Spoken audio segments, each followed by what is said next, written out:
All right, it is time for a behind-the-scenes weather model discussion on this Sunday, February the 26th, right around 6:15 p.m. How's it going, everyone? William Cole here in the Storm Studio, and we typically do these when we give you the behind-the-scenes look at the forecast of the day. We like to go over the raw computer model data with you, just something different than the typical graphics that we show on our channel, right? The normal TV graphics. This evening, I'm going to kind of use this on this Sunday evening to talk about what's going on and the severe weather potential, right? We just don't really have anything in North Texas going until really late this evening, right? And then we have our own opportunity of some severe weather. So we just really haven't been on much with you today because, simply put, there's just not much going on, right? But as we go over the next few hours, we will have our opportunity of some active weather as well. So I just want to kind of get you up to date with what's going on. I will show you some raw computer model data, but the format this evening will be just a little bit different. We will put this on our social media, again, YouTube, Facebook, and Instagram. If you see it there, again, feel free to give it a like. And of course, also, if you have a question or a comment, feel free to leave that below as well. So let's go and dive into what we have going on out there right now. So number one, currently nothing in North Texas, right? In fact, we've got a warm front lifting through. You may have noticed the temperatures out there have jumped. I'll show you those coming up compared to where we were through most of the day. But off to our northwest, right? Out in parts of the big country, the rolling plains or Texas Panhandle into Oklahoma, the area of green, that is a tornado watch that is in effect until 9 p.m. We had a broken line of supercells develop off of a dry line out around the Amarillo area over the last 2 hours. These storms are racing off to the east and to the northeast at 55 to almost 60 miles per hour. So the motion on these will be quite quick even this evening as we even have some activity move through North Texas. Fast moving line of storms again a little bit later on this evening. The line is now beginning to morph. It was a broken line of supercells, but it's now beginning to morph, become a little more linear, and the opportunity of large hail and even an isolated tornado potential is going to become more of a damaging wind potential as we go deeper into the evening. In fact, let me go and pause the animation and we'll go ahead and zoom into this. Big hail is still going to be possible with some of these, and I can tell you south of Interstate 40, again, this is out in the Texas Panhandle. This is not anywhere in North Texas, just to be very clear, but out near the Silverton area, moving over towards Memphis, Texas, and down towards Childress. It seems like if there's hail somewhere, it's normally in this area. Memphis, Texas, down to Childress, that 287 corridor is known for big hail, and in fact, even this evening, you see that black core east of Silverton and just north of Turkey, Texas. All those areas, I'm telling you, out there in the far southern Texas Panhandle, that is prime time hail situations typically, right? And it is again this evening. And so you can see that black core moving towards the Memphis area and eventually even over towards Childress. So we'll be watching that. In general, a lot of this activity is going to be lifting to the northeast. I'm not as concerned about this activity moving into North Texas, but there will be a southerly flank that begins to develop over the next hour or two. And again, I'll show you that on the model data coming up momentarily as well. North of this, out around the McLean area, tornado warning here. McLean up through the Wheeler, Texas area. Similar story. I mean, again, if you want to talk about hail, if you want to talk about tornado warning, Shamrock, Texas, included in this tornado warning, those locations out in the Texas Panhandle, just known for, big severe weather days. And it's flat out there. People normally get very good video in the daylight hours. And again, some of those towns out there are just really well known for severe weather. You can see the little notch out there around the McLean area, the kind of the black little finger coming around, and that's where the area spin would be. Inflow notch right there around the Shamrock area. This is a composite reflectivity look. This is not the normal live NEXRAD that we use.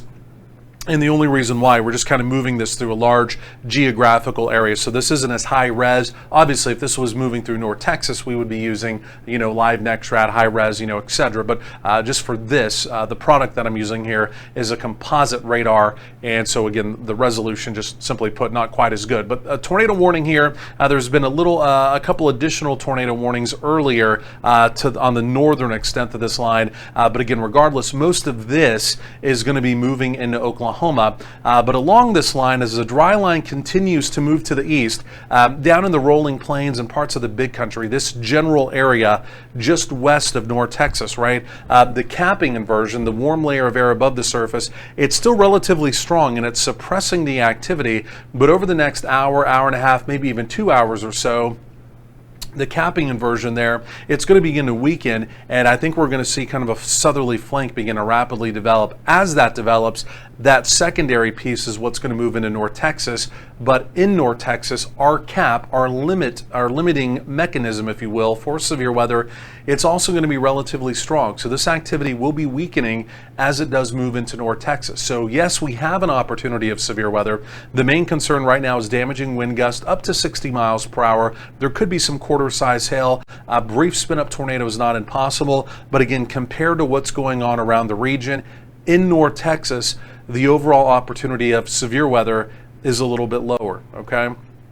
So a little bit of good news for us, but again, like I mentioned, around the region, definitely an opportunity of quite a bit of active weather. Obviously, the little red line you're seeing there, that is the warm front that does continue to lift through the area. In fact, let's go and look at temperatures here. We were in the 50s and 60s earlier today through most of the afternoon, so temperatures have kind of gone in reverse. Typically, this time of day, you think of temperatures easing down heading into the evening. Simply put, on the backside of that warm front, southerly winds, gusty southerly winds are now really pumping up some warm, moist, unstable air. And again, temperatures in some locations have now gone up by over really 15 degrees just over the last couple of hours. So temperatures are jumping. The moisture content, the humidity out there, it's thick. You can probably feel it, again, if you've been outdoors at all. In fact, just quickly looking at the live cam here, this is of downtown Dallas, and earlier today it was foggy, it was gray. Simply put, you just could not see anything. So all of that has now cleared out. And again, the stage is set, for an opportunity of some severe weather coming on in. Now, the deal is, and I want to switch over to this, I'm going to show you some of the raw data now here as well. And we'll just kind of sift through this quickly. But this is the water vapor imagery, and you can see the storm system coming out. The storm system is now pinwheeling right on the New Mexico-Colorado line. And again, you can see the big area of white just ahead of it. That is the rising vertical motion, right? So that's the lift coming out with the storm. And again, that's one of the reasons why, at least so far, the activity, well, it's been in our Texas Panhandle. And again, also up in parts of Kansas as well. The actual upper level storm system, it's going to really trend north of North Texas. It's not going to move directly across us. It's going to be displaced off to the north. And that's one of the reasons, along with a pretty decent cap, that again, the active weather is going to stay to the north. Now, I can tell you, if this storm system was moving directly across North Texas, it would be a completely different story. And the main reason why, we have a cap, it's not an overly impressive cap, but the cap would have suppressed everything throughout most of the day. If the storm system would have moved directly across, the cap would have burst, and we would have had some pretty active weather here. And so luckily, again, everything stayed well. The main storm system stayed off to the north. And again, we'll kind of have this lower end opportunity of, again, some active weather moving on through. So let's go and look here at the Storm Prediction Center. This is their outlook for this evening. Obviously, the big story through the day, what a lot of people have been talking about, is the moderate risk of severe weather, mainly up in Oklahoma. It does come all the way down into the rolling plains and parts of our Texas Panhandle. Outside of that, enhanced slight. And again, here in North Texas, mostly speaking here, we're just in a marginal risk. And marginal risk, remember, the way this works, this is what we call a categorical risk. It does not guarantee the intensity of the storm. You could be in a marginal risk and you could have the biggest storm of the entire year, but what it goes by is the coverage. So marginal means you may have a couple of severe storms or you may not have any at all, right? Slight means the coverage of severe storms maybe a little bit better. As you get into enhanced, you're talking about generally a line of storms moving through. And then as you get into moderate, then you have kind of that higher end opportunity of widespread damage. In this situation this evening and tonight, we're not talking about tornadoes, but let me show you what we're talking about. In fact, this is what we call a wind-driven risk, right? So the probability of damaging wind gust up in Oklahoma, again, you can see it's up there, right? There's a hatched black zone. And so from the Storm Prediction Center, they're saying that there could be some 80 to maybe even up to 110 mile per hour wind gust with this activity as it moves through. A lot of that kind of mixing down from the jet stream. This time of year, right, as you're talking about February, even early March, we can get big events. We know that in the Southern Plains, we can have a big event in January, but a lot of times you're really hard pressed. You're normally stretching to try and get all the ingredients to come together to really make something like this happen. And while most of the ingredients are there, the one limiting factor that is currently still up in Oklahoma right now, it's the fact there's not much instability up there whatsoever. Things could have really gone gangbusters even more than what the forecast currently is if we were in maybe April or May, where there was just so much more moisture and the temperatures were able to recover a little bit warmer. And again, we would have had much more instability. But in the southern plains, and I'll show you this coming up, when we're talking about available potential energy, it's measured in joules of like 500 to 1,000. Here it's not a big deal. You get over in the deep south and they're jumping up and down. That's a big severe weather day. For us, 3, 4, 5, 6,000. That's a big severe weather day, right? So we're dealing with all this, even a moderate risk. And again, we've got about 500 to 1,000. So it's still a little borderline. We'll see how all this plays out. But the one thing we've seen are some tornado warnings already, and I think as we go through the evening, there's going to be a bit better of a tornado zone developing from southwestern Oklahoma, and depending on how this plays out, maybe even into the big country. I know the Storm Prediction Center, they've cut off their probabilities there fairly quickly. The cap is still going to be there in parts of the big country, but the dynamics in place there may still be at least a limited tornado threat as storms initially develop off the dry line in the big country. We'll watch that. But again, regardless, as they move into North Texas, there's going to be a pretty strong weakening trend. Hatch black for hail, that's mainly any supercell activity, again, coming out of the panhandle in the parts of Oklahoma there. And again, anytime you're dealing with supercells, even if there's not a tornado threat, you typically have a big hail threat. And simply put, that is the way it looks right now, is going to be the case moving into parts of western Oklahoma. Okay, so let's go look at the model data. And again, this is just the raw data. If you haven't watched one of these before, typically when we do these, we're not talking about a severe weather setup. We're normally talking about just the forecast and the extended forecast of the day. Like I mentioned, today's unique only for the fact, in the Metroplex, we may not have any active weather here till well after 10 p.m., right? So there's really been nothing else all day. So I just wanted to, again, jump on here and do one of these. So here's the storm system. You see it coming out of the desert southwest. You see the bright colors, the dip. This is a very compact area of low pressure. And again, you can see how far to the north it's displaced, right? It's not going to move directly across North Texas. It's truly going to move across Oklahoma. That's where the better dynamics, that's where the better lift, that's where the jet stream energy is going to be. But again, we're still getting enough of a glancing blow here in North Texas, along with the front moving through that. Again, yes, we will have some storms and at least some limited opportunity of severe weather. What I'm going to do, I'm going to switch over to the high-res data. And I want to look at instability here first of all. And this is a key indicator, right, of what you can typically expect. There's a bit of an exception today, only for the fact this is just such a strong storm, and we're going to try and mix down some of this jet stream energy as well. That's one of the reasons why we're in the Storm Prediction Center are concerned about damaging winds up in Oklahoma and widespread damaging winds up there. Typically, if you would see this, you would not be too worked up, right? Okay, so this is just instability. Again, this is measured in a unit called joules, okay? It sounds kind of weird. Typically, like I mentioned, here in the southern plains, if we get 500 to 1,000, we're tracking it, it's normally not that big of a deal, right? Early season setups like this, the instability is normally pretty shallow like this, right? As we get into April, as we get into May, there's more moisture, there's more warmth. Again, our instability, we could easily 3, 4, 5, 6 plus thousand, and we get some pretty big days here, right? In other parts of the country, again, 500 to 1,000, even for them, it would be a big deal, right? But typically things are just a little bit different here. So you can see up in Oklahoma, the instability is very limited. Now, again, I don't think that's really going to take away from everything. Again, I think we're just going to be mixing down enough jet stream energy that, again, I think we're going to get some pretty gusty winds up there, right? But there may be a bit of a weakening trend as far as the hail potential goes. And I think other than spin up tornadoes along the line of this, I think the overall supercell activity is going to morph out pretty quickly here as well. Even down here in North Texas, the better instability is actually out in the big country. That's one of the reasons why I think as we go through a narrow window over the next couple of hours as storms form out there, we got to keep our eyes on those. But as we go through the evening, Here the storms coming in north. I mean, you can see, I mean, by the time they get to the Metroplex, I mean, 500 to 1,000 joules. Again, not that that's zero, not that there's no instability, but there's really not going to be a lot for them to work with. Again, with the storm system off to the north, right? So I'm not trying to downplay the severe weather potential here, because there is an opportunity of severe weather. We've got to be vigilant to it, obviously. In the Dallas-Fort Worth Metroplex, so many people, we never want to be caught off guard. But I know a lot of folks have kind of had storm anxiety today, or a lot of folks thought we were really just going to get hammered here in North Texas with severe weather tonight.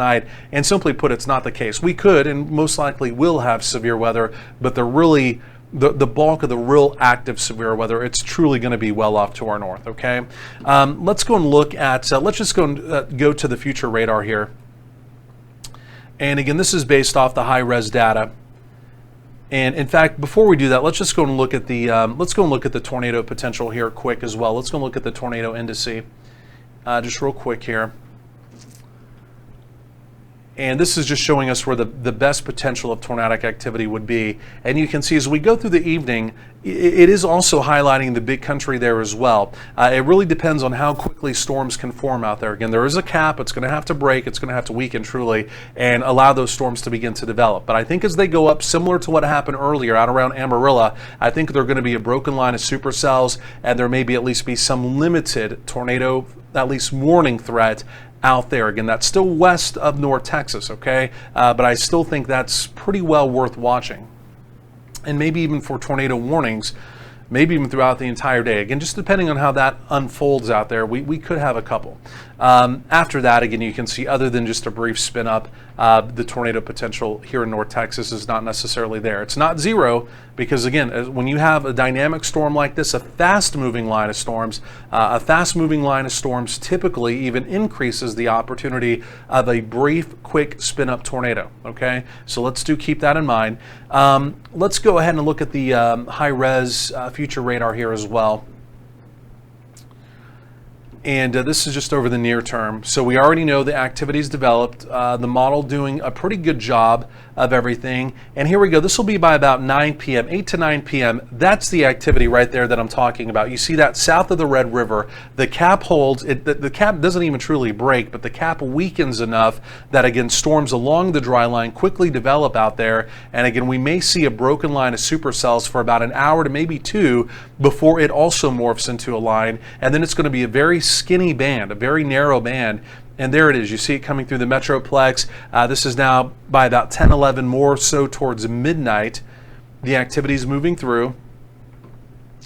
And then there it is. It continues to weaken even as it gets over into our eastern counties.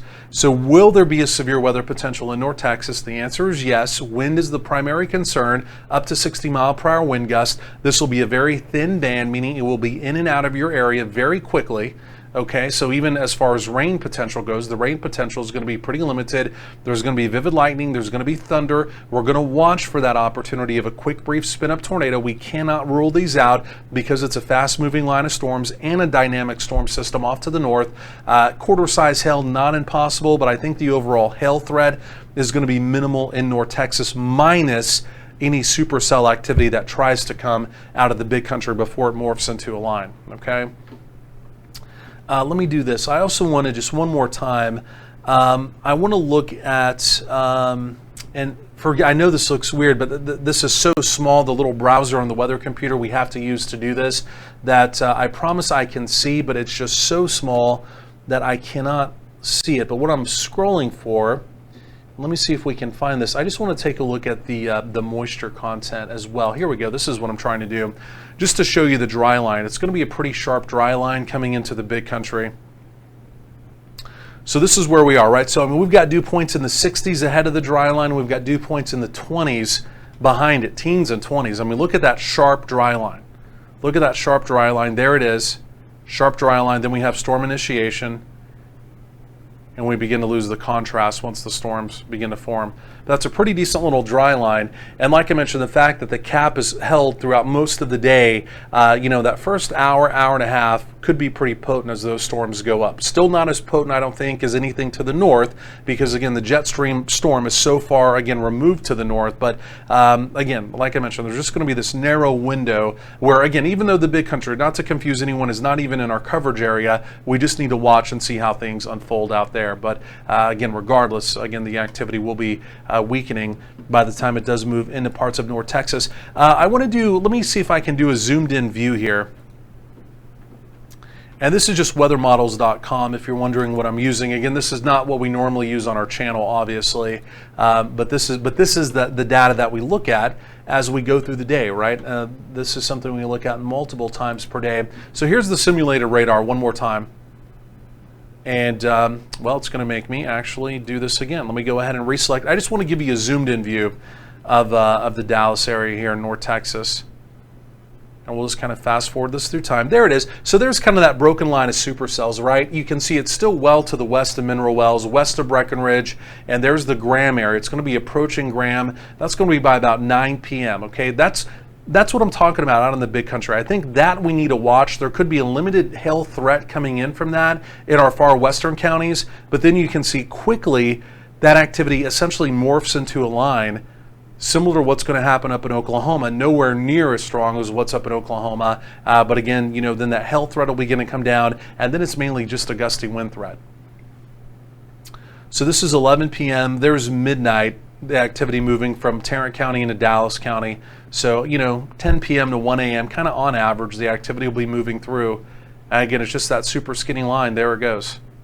Okay, so it's severe weather. I mean, we've got to be ready for it. I mean, we've got to be ready for some gusty winds. Again, if you've already put out, some lawn furniture, some lawn decoration, whatever it is, you may want to make sure it's secured down, trash cans secured down, just little things like this. Again, this is not going to be overly crazy, but again, some 60-mile-per-hour gusts. You don't want anything to happen, especially if you got some new lawn furniture for the season or whatever, just some things like that to think about. Again, here in the Metroplex, the hail potential looks pretty limited. Quarters, that typically won't do any damage to your car, but again, if you're able to put the car in the garage or do something like that, wouldn't hurt, obviously, with this activity moving through. But again, we're not anticipating golf balls. We're not anticipating, any large hail that could truly do damage. So that's something to keep in mind. And even though, again, the overall tornado threat, it's low, right? The organized tornadic activity is very low, in fact, here in North Texas. But it's just those brief spin-up tornadoes, especially when you have that fast-moving line that you just can't rule out, right? The probability is still low. It's something we're going to monitor. But again, the probabilities of you seeing that in your area still are low, but it's still just something to keep in the back of our mind as well. So that's where we are, folks. I mean, like I said, for us, hopefully this will be in and out pretty quickly as we go through the late evening into the overnight. We'll have live coverage on the channel, of course, as needed. Anytime there's severe weather, we're always here. And like I mentioned, I wanted to do one of these, kind of this behind the scenes look at, again, maybe what we're anticipating. But as you can tell here, it's not a lot, but it's enough, right? I mean, any severe weather is enough. We all know that for sure. So there's sunset over downtown Dallas. There's one more look. Bank of America building kind of glowing there. Obviously, that's the sun angle setting there in the west, hitting it.